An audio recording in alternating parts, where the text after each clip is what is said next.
के फिर भी माफी, ड्यूटियां करके सारी फिर भी माफी, या अल्लाह माफ कर दे। सारा दिन इबादत करके फिर भी कहते अल्लाह बख्श दे। वो नेकोकार होने के बावजूद तौबा करते हैं, यहां गुनाहगार डटे हुए, डट गए। तौबा बंदे को अल्लाह के करीब कर देती है। हम लोग कहते हैं गुनाह होंगे तो तौबा करेंगे ना, और हमारे जमाने में तो गुनाहगार है ही नहीं, सारे नेकोकार हैं, इल्ला माशाअल्लाह। गुनाहगार होंगे तो तौबा करेंगे। कई दफा ना हमारा भाई नाराज हो जाता है, दोस्त नाराज हो जाता है, तो वो जब नाराज होता है ना बहुत ज्यादा, बोलता नहीं, तो हम फिर करीब जाते हैं, उसको पूछते हैं क्या बात है, क्यों नाराज है, इधर देखे मेरी तरफ, क्यों नाराज है, क्या हुआ। वो कहता है नहीं नहीं बस छोड़ो, हमें नहीं पता होता, तफसील पूछनी पड़ती है, बात करनी पड़ती है। फिर वो बताता है कि वो जो तूने एक जुमला कहा था ना, वो तुझे नहीं कहना चाहिए था। फिर हमें ख्याल आता हाँ मुझसे गलती हो गई। फिर हम क्या करते हैं, माफी मांगते हैं, राजी करते हैं। होता है ऐसे कि नहीं होता है ना जनाब। तो बंदे से तू बाज़ औक़ात ऐसा मामला हो जाता है तुझे पता नहीं, तो क्या अल्लाह की ऐसी नाफरमानी नहीं होता थी जिसका तुझे पता ही ना हो। अल्लाह के बंदे रोज रात को माफी मांग के सोते थे, रोज। पता नहीं कोई अनजाने में जुमला ना निकल गया हो। हर वक्त डरे रहते थे, सहमिर, बंदों से नहीं, किससे, जोर से बोलिए, डरे रहते थे, या अल्लाह माफ कर दे। उनकी तबीयतों पे खशियत तारी रहती। हम दलेर लोग हैं, तवज्जो नहीं करते अजीज भाई। और हम उस वक्त तवज्जो करते हैं जब मोहलत खत्म हो जाती है, जब सजा का वक्त शुरू हो जाता है। मेरी बात याद रखना, एक वक्त तक अल्लाह मोहलत देता है बंदे को, गुनाह करता है अल्लाह मोहलत, फिर सजा शुरू होती है, फिर बंदा उसकी पकड़ में आता है। फिर जब पैर फिसलता है तो किसी जगह उसका हाथ दोबारा नहीं पड़ता, वो फिर फिसलता ही जाता है। याद रखना, हम मोहलत के वक्त तौबा नहीं करते, और जब फिसल जाते फिर हम कहते हैं ओहो ये क्या हुआ। देखो हजरत हबीब अजमी रहमतुल्लाह अलैह सूद का कारोबार करते थे। अब तो लोगों ने नाम बदल दिया है ना, सूद का नाम लोगों ने प्रॉफिट रखा है, और बड़े बड़े हसीन लोग हैं, और नए नए हमारे तर्जुमे, और मैं वो पैसे गरीबों को दे देता हूं। कभी गंदे पानी से वुजू हुआ है? तो गंदे रकम से गरीबों का भला करेगा तुझे सवाब मिलेगा? तो मजाक कर रहा है तू दीन के साथ। कभी गंदे पानी से भी वुजू हुआ है, मैं गरीबों को दे, क्या मतलब है इस बात का? नबी पाक से ज्यादा तुझे गरीबों से प्यार है माज़अल्लाह। हुजूर ने नहीं कहा सूद ले लो और गरीबों को दे देना। हुजूर रहमतुल लिल आलमीन है ना, तो चाहिए था कुछ एक हमें दे के जाते। हबीब अजमी कहते हैं मैं सूद का कारोबार करता था। हजरत हसन बसरी कभी कभी मुझे मिलते थे और मुझे फरमाया करते थे मोहलत से फायदा उठाओ, कहीं ऐसा ना हो तेरी सजा शुरू हो जाए। मोहलत से फायदा उठा, अल्लाह ने मोहलत दी हुई है। तू समझता है मैं बड़ा स्मार्ट हूं, मेरी बड़ी अकल है, मैं कहीं उलझ नहीं रहा, मैं जा रहा हूं, धोखे दिए जा रहा हूं, तो कोई मुझे पकड़ ही नहीं रहा। ये मोहलत है, फायदा उठा, वरना फिर जब वो पकड़ने पे आता है, इन्ना बत्श रब्बिका लशदीद, फिर उसकी पकड़ सख्त है। तौबा कर ले, मोहलत के वक्त तौबा कर। कहते मेरी दिल पे बात असर नहीं करती थी, मैं जी करता, इरादा करता, पर चुप कर जाता।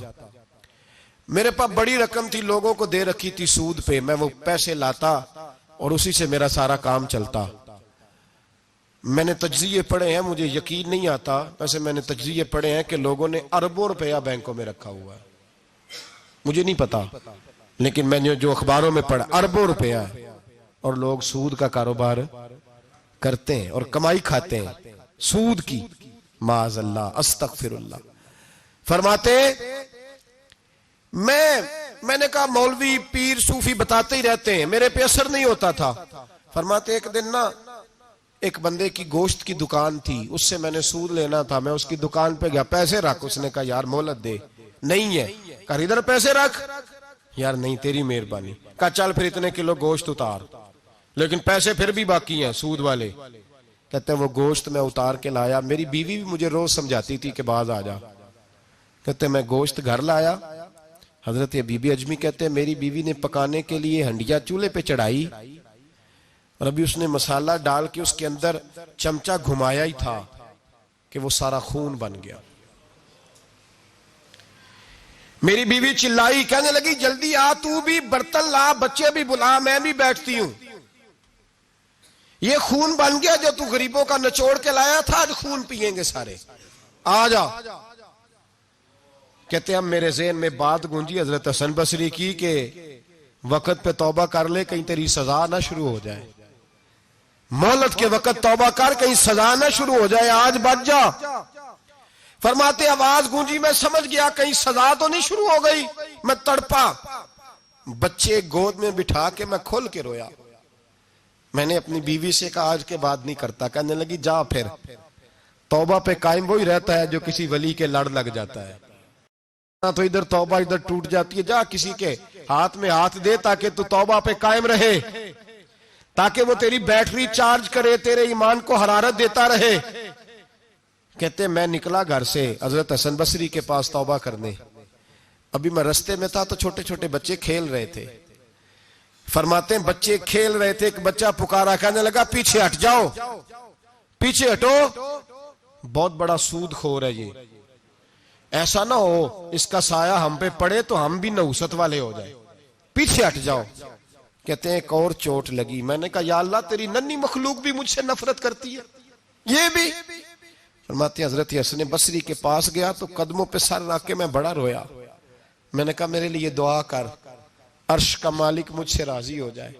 सुना है जब आप दुआ करते हैं तो बड़ी जल्दी सुनता है, पता सारा है सरदार नू कीतियां दा पर्दा चपाया ही भला उसी, दुआ कर वो मुझसे राजी हो जाए। अब तो मेरे बच्चों की हंडिया में खून आने लगा है, मेहरबानी कर। कहते हैं हजरत हसन बसरी ने कहा तुझे मुबारक हो, मैं देख रहा हूं तेरी तौबा सच्ची है तो अल्लाह भी तुझसे राजी हो जाएगा। मैं देख रहा हूं तेरे अंदर ये सांस, तेरे लफ्ज बताते हैं तू खरी तो जा, अल्लाह बड़ा मेहरबान है। कहते तसल्ली दी, प्यार किया, खरी तौबा की, बायत हुआ, वापिस आया तो बच्चे वहीं खेल रहे थे, अभी खेल रहे थे। फरमाते मैं डरते डरते उनके पास से गुजरा तो एक बच्चा पुकारा, कहने लगा पीछे हट जाओ, पीछे। अल्लाह का वली हबीब अजमी आ रहा है, अल्लाह का वली हबीब आ रहा है। कहीं ऐसा ना हो हमारे पैरों से कोई मिट्टी उड़े और वली के कपड़ों पे पड़ जाए और हम अल्लाह के वली के बेअदब हो जाए। पीछे हटो, रास्ता दे दो। फरमाते मैं अल्लाहु अकबर कहा। मैंने कहा मालिक तेरे कुर्बान जाऊं, अभी मैंने तौबा की और अभी तूने अपनी मखलूक के दिल मेरी तरफ मोड़ दिए। अभी भाई तौबा खरी सच्ची, मोहलत के वक्त तौबा करो। फिर जब वो वाला वक्त आता है ना जब सजा शुरू हो जाती है फिर मुश्किल हो जाता है। मेरे रसूल पाक अलैहिस्सलाम ने फरमाया सुखों में दुआएं मांगा करो, रब दुखों में जल्दी कबूल करेगा। सुखों में मांग लो, दुखों में जल्दी कबूल होंगी। तुम सिर्फ दुखों में मांगते हो फिर हिकमत इलाही के तहत देर होती है। भाई पहली वली की सिफ्त यह है कि वो तौबा करने वाले होते हैं। वली की पहली सिफ्त क्या है? इकबाल ने कहा था, उसने कहा मुरीद सादा तो रो रो के हो गया ताइब, काश इस पीरे मुगा को भी मिल जाती तौबा की तौफीक। उसने कहा अल्लाह करे पीर भी तौबा कर ले, मुरीद तो बड़ा रो गया बेचारा, अल्लाह करे ये भी तौबा करे, ये भी बाज आए। तौबा इंसान को नवाजती है हर वक्त, हर जुमले से, हर बात से। और ऐसी गलतियां जिनका हमें पता है उनसे तो करनी है, जिनका नहीं भी पता उनसे भी अब क्या करें? अत्ताइबून अल आबिदून, अब अल्लाह की इबादत करें। वलियों की दूसरी सिफ्त क्या है? वो अल्लाह की, हमारे जमाने में नफलों का रिवाज ही खत्म हो गया है। असर की पहली चार सुनते हैं, शाह की कितने फीसद लोग पढ़ते हैं? हमारे बुजुर्गों का तरीका था, घरों में हुजरे मखसूस होते थे। नबी पाक सल्लल्लाहु अलैहि वसल्लम ने फरमाया घर को कब्रिस्तान ना बनाओ, कुछ नवाफल घरों में भी पढ़ा करो। वो अजानों से पहले वुजू करके बैठे होते थे, मुसल्ले आबाद होते थे, और बहुत सारे बुजुर्गों की कब्रें उस जगह पे बनी जहां वो इबादत करते थे। नफलों से दूर है हम, नफलों से। नफल से क्या मिलता है? नफल पढ़ने से रब रहमान मिलता है, अल्लाह मिलता है नफल पढ़ने वाले को। बुखारी मुस्लिम में मौजूद है मेरे नबी पाक सल्लल्लाहु। लेकिन शर्त यह है कि नफल अल्लाह की रिजा के लिए पढ़े। वो सारी दुनिया को सवेरे बताए ना कि जो मैं सवेरे 3 बजे उठिया ना, उदो मैं वेख्या थे कुत्ते भौंक रहे सन, ये तूने खबर दी है कि मैं सुबह 3 बजे ना, ये किसके साथ राज है? बोलिए। बड़ी जबरदस्ती बात बंदे बट के बंदा ढूंढ रहे होते हैं, कोई बंदा मिले तो उसे बताए। आज जी मैं सवेरे सवेरे उठिया, सवेरे सवेरे ते एक मुंडा टेलीफोन ते लगा सी। मैं कहा तुसी नफल पढ़न उठे सो के मुंडा वेखन उठे सो? तुम जेड़े काम उठे सो करो, उन्होंने लगा रहन दो, अपना काम करे। वो असल मसला पता क्या होता है कि वो गुबार चढ़ा हुआ है तबीयत में कि किसी तरीके मैं बता दूं कि मैं सवेरे 3 बजे, तो इसका नुकसान पता क्या होता है? इसमें शराकतदारी हो गई, और अल्लाह को शराकतदारी पसंद ना। तू वो अपने रब के साथ राज न्याज का, वो इबादत का सवाब बढ़ जाए। नबी रहमत सल्लल्लाहु अलैहि वसल्लम ने फरमाया, जब बंदा कसरत से नफल पढ़ता है तो अल्लाह के करीब हो जाता है।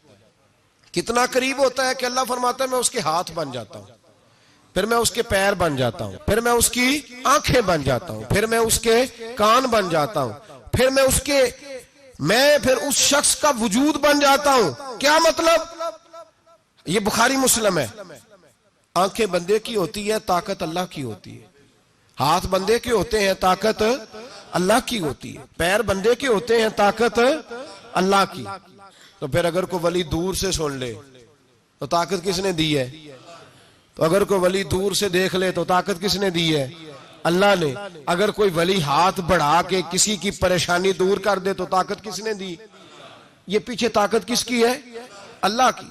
तो ये बुखारी मुस्लिम है। अल्लाह की इबादत करें, इबादत से बरकत आती है। हजरत अबू इदरीस खौलानी रहमतुल्लाह अलैह हजरत मुआज बिन जबल के शागिर्द थे,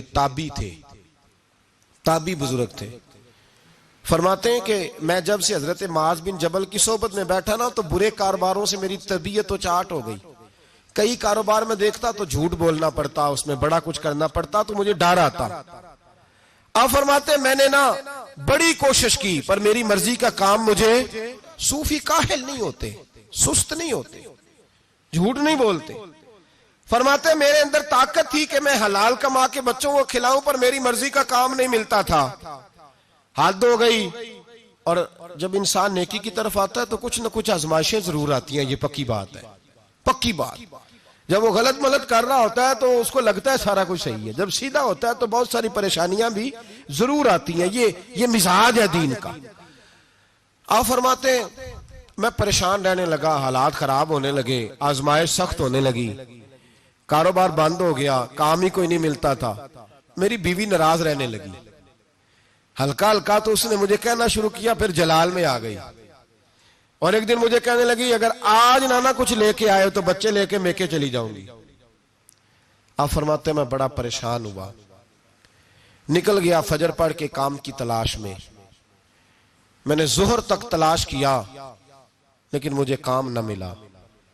आप फरमाते नहर फुरात के किनारे तपती हुई रेत पे मैं बैठा था, तो मेरे दिल में ख्याल आया बंदों की मजदूरी नहीं मिलती तो आज अल्लाह की ना कर ले, आज अल्लाह की मजदूरी ना करे। आप फरमाते मैंने गर्म रेत से तयम्मुम किया, वुजू किया वहीं फुरात, और गर्म रेत पे कपड़ा बिछाया तो नफल पढ़ने शुरू कर दिए। जोर से असर तक नफल पढ़े, जोर से। चले मैं एक दुआ करता हूं, आप आमीन कहना। अल्लाह करे कि हम मगरब के बाद वाले नफल ही पढ़ने शुरू कर दे। नबी करीम सैयद आलम सल्लल्लाहु ताला अलैहि वसल्लम के गुलामों का हाल देखे, इबादत का हाल देखे। फरमाते मैंने कहा आज अल्लाह की मजदूरी करे, जोर से असर तक नफल पड़े गरम रेत पे। और जब असर हुई ना तो मैंने अपने रुमाल में ना थोड़ी सी रेत बांध ली। घर की दीवारें छोटी छोटी थी। मैंने कहा बीवी ने देखा ना खाली हाथ आया है तो अंदर से शोर करेगी, हम साहिब भी सुनेंगे, तो चलो जब देखेगी ना रुमाल में कुछ है हौसला करेगी, जब अंदर जाऊंगा तो समझा लूंगा। आप मुस्कुरा रहे हैं ना हल्का हल्का, इसका मतलब है इन बातों में काफी सदाकत है। पुराने बुजुर्ग कर गए तो इसका मतलब ये है कि इनमें बहरहाल काफी हद तक सदाकत है। ये शोर होते रहते। कहते मैंने वो कहा कि चलो दूर से देखेगी तो घर जाके समझा लूंगा। आप फरमाते पहले मेरी बीवी दरवाजे पे बैठी रहती थी, बच्चे बैठे रहते थे, मुंतजिर होते थे कि कुछ लेके आए, घर में फाका होता। आज मैं गया तो शोर ही कोई नहीं, कोई शय नजर ना आई। वो रेत से भरा हुआ मेरा पल्लू मैंने दरवाजे के साथ रखा, अंदर चला गया। बीवी को आवाज दी कहां हो? कहने लगी मुंह हाथ धो लो, मैं रोटी लेके आई। कहते हद हो गई, रोटी किधर से आई? इस घर में तो फाके थे, खाना किधर से आया? कहते रोटी लाई, सलाद भी लाई, दूध भी लाई। उस जमाने